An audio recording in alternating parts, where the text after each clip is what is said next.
शंकं चक्रं जलूकां तदमृतकटं चारुदोर्दुश्चतुर्भिः सूक्ष्मस्वच्छादिहृदयां सुतपरिविलसन्मौलिमम्बोजनेत्रं कालाम्बोदोज्ज्वलाङ्गं कटितटविलसच्चारुपीताम्बराढ्यं वन्दे धनवन्त्रीं तं निखिलगतवत प्रौढदावाग्निवीलं धन्वन्त्रे महाभागज्वरारोगनिवारक दोररूपेण मां पाहि सकुटुम्बं दयानिधे आदिव्याधिजरा मृत्युभयात् अहर्निशं पीड्यमानं देवदेव रक्ष मां शरणागतम्।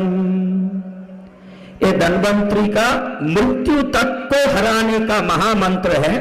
अगर ये बहुत दुर्लभ है तो पुस्तक में नहीं मिलेगा, अगर मिल भी जाए तो मेरे मुख से जो सुन के आप